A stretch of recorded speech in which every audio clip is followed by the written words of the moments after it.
Hello everyone, कैसे हैं सब लोग? बढ़िया है। हम सीएमए फाउंडेशन की स्टैटिस्टिक्स में कुछ इंपॉर्टेंट टॉपिक पढ़ रहे थे। कुछ ऐसे क्वेश्चंस जो आपके मॉड्यूल में हैं पर थोड़े से अलग टाइप के हैं या टिपिकल नेचर के हैं, वो मैं आपको सॉल्व करवा रहा था ताकि एग्जाम में आपकी मदद हो सके। एमसीक्यू बेस्ड पेपर है तो उसके हिसाब से ही क्वेश्चन हम ले रहे हैं। तो देखिए, आज का हमारा टॉपिक रहेगा क्वेश्चन नंबर 6। सबसे पहले मैं आपको थोड़ा सा समझा दूं कि ये क्वेश्चन नंबर 6 किस टाइप का क्वेश्चन है और इसमें क्या चीज बोली गई है आपको। देखिए, एवरेज ऑफ 10 टर्म्स इज 6। तो n कितना है? 10 है और मीन उसका दे रखा है हमें 6। आगे लिखा है find new average if each term is multiplied. अब ठीक है, यहाँ पे थोड़ा सा मिसप्रिंट है, तो मल्टीप्लाई बाय सम वैल्यू है तो हम लिख लेते हैं मल्टीप्लाई बाय 2। ठीक है, ओके। नेक्स्ट कह रहा है डिवाइड बाई 2।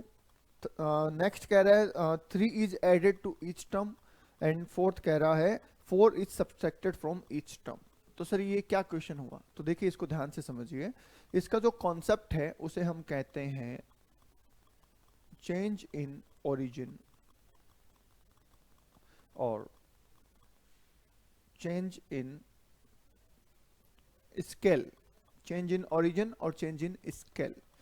तो मीन जो है, ठीक है, मीन जो है सेंट्रल टेंडेंसी, मतलब वैसे तो पूरा सेंट्रल टेंडेंसी की बात करें तो सेंट्रल टेंडेंसी जो है वो चेंज इन ओरिजिन से भी इफेक्ट होता है और चेंज इन स्केल से भी इफेक्ट होता है। इट मींस अगर एक कॉमन वैल्यू अगर एक कॉमन वैल्यू हर वैल्यू में जोड़ी जाए तो जो नया मीन आएगा वो भी सेम ही रहेगा। मतलब उसका जो इफेक्ट होगा वो भी सेम रहेगा। इफेक्ट सेम होने का मतलब अगर हर वैल्यू में हम 2 जोड़ेंगे तो हमारे मीन में भी 2 जुड़ जाएंगे। अगर हर वैल्यू में से हम 2 घटाएंगे तो हमारे मीन में से भी 2 घट जाएंगे। अगर हर वैल्यू को हम 2 से मल्टीप्लाई करेंगे तो मीन भी 2 से मल्टीप्लाई हो जाएगा। और अगर हम हर वैल्यू को 2 से डिवाइड करेंगे तो मीन भी 2 से डिवाइड हो जाएगा। राइट? तो जब प्लस माइनस की बात आती है तो हम बोलते हैं चेंज इन ओरिजिन, और जब इनटू और डिवाइड की बात आती है तो उस केस में हम चेंज इन स्केल कहते हैं। ठीक है, एक एग्जांपल से मैं आपको पहले समझाता हूँ, फिर अपन इस क्वेश्चन का आंसर करेंगे ताकि आपका कॉन्सेप्ट भी क्लियर हो जाए। और अगर, क्योंकि जरूरी ना ना एग्जाम में यही क्वेश्चन आएगा, ऐसा थोड़ी जरूरी ना है, अलग भी तो आ सकता है। तो दैट्स वाई कॉन्सेप्ट क्लियरिटी जरूरी है। हम एक क्वेश्चन ले लेते हैं, एक एग्जाम्पल ले लेते हैं। सर मान लीजिए हमें एक्स दे रखा है। कितना दे रखा है सर? 3, 8, 4, 5। ठीक है, ऐसा मान लीजिए हमें ये क्वेश्चन दे रखा है एक छोटा सा। इस क्वेश्चन के हिसाब से ये आपका बेसिक डेटा है, मतलब इनिशियल डेटा है, और आपको इसका मीन निकालना है। तो सर निकाल देंगे। मीन निकालने के लिए आपको क्या करना होगा? टोटल करना होगा।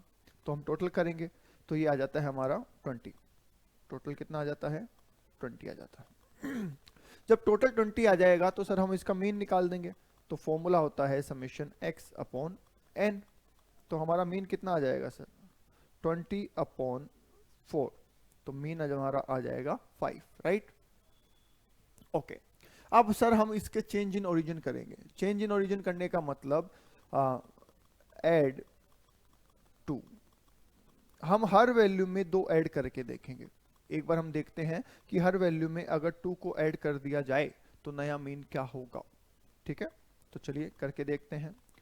3 + 2 5, 8 + 2 10, 4 + 2 6, 5 + 2 7। लो जी, ये हमारी नई वैल्यूज हो गई जब हमने 2 ऐड किया है तब। ठीक है, अब इसका मीन निकाल के देखते हैं। तो सर ये हो जाएगा 15 और 15 और 21 28। समेशन एक्स हो जाएगा सर हमारा 28। और नया मीन भी फाइंड आउट कर लेते हैं सर। तो वही formula summation x upon n. तो 28/4। तो नया मीन निकल के आ गया बेटा 7। अगर आप ध्यान से देखेंगे तो हमारा मीन भी 2 से प्लस हो गया है। मीन में भी क्या हो गया है? +2 हो गया है। राइट? चलिए आगे करते हैं सर, लेस करते हैं। हम हर वैल्यू में से 2 लेस करके देखते हैं। तो -2 कर दीजिए, कोई बात नहीं। ओरिजिनल में से ही चलेंगे हम, है ना, सारे चेंजेस हम ओरिजिनल वैल्यूज में ही करेंगे। तो सर हमने 3 - 2 किया तो 1 आ जाता है। 8 माइनस 2 किया तो 6 आ जाता है, 4 माइनस 2 किया तो 2 आ जाता है, और 5 माइनस 2 किया तो 3 आ जाता है, राइट? ओके,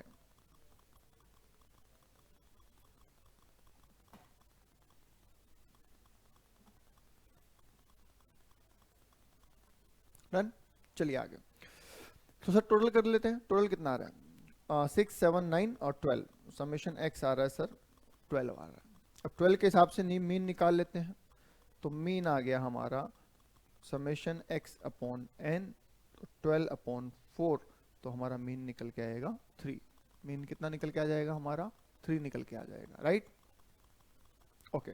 अब सर जब हमारा मीन 3 निकल के आ गया है, हमारा मीन 3 निकल के आ गया है, तो क्या होगा देखिए, हमारा मेन एक्चुअल मीन था 5 और अभी मीन है 3, तो क्या 2 से रिड्यूस हो गया? यस, डेफिनेटली 2 से रिड्यूस हो गया, तो बस हो गया काम। चलिए अब हम करते हैं मल्टीप्लाई बाय 2।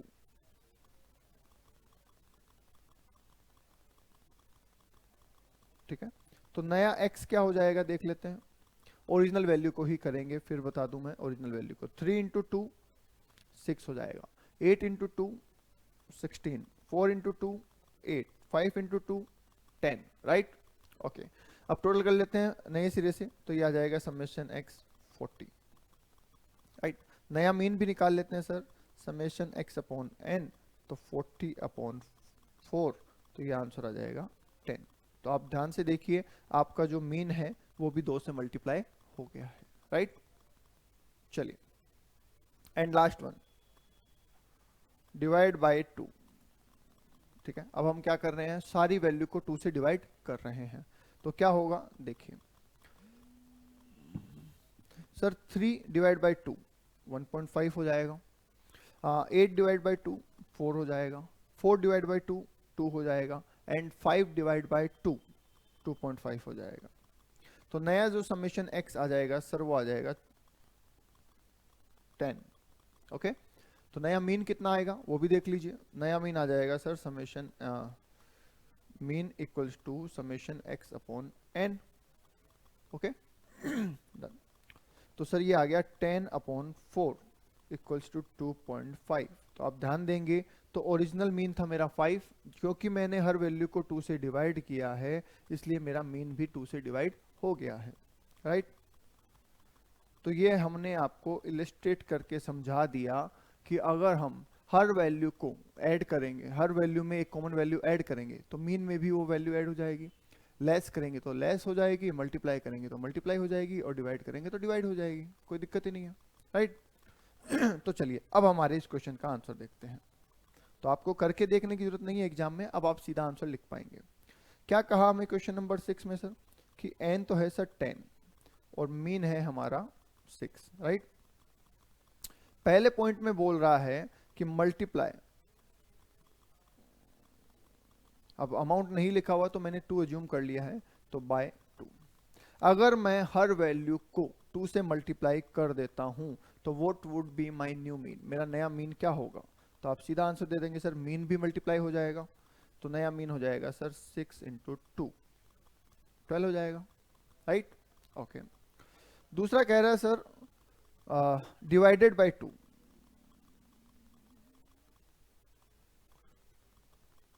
तो डिवाइडेड बाय 2 है तो सर मीन भी डिवाइड हो जाएगा, 6 अपॉन 2, आंसर आ जाएगा 3, राइट? तीसरा पॉइंट कह रहा है sir 3 is added to each term,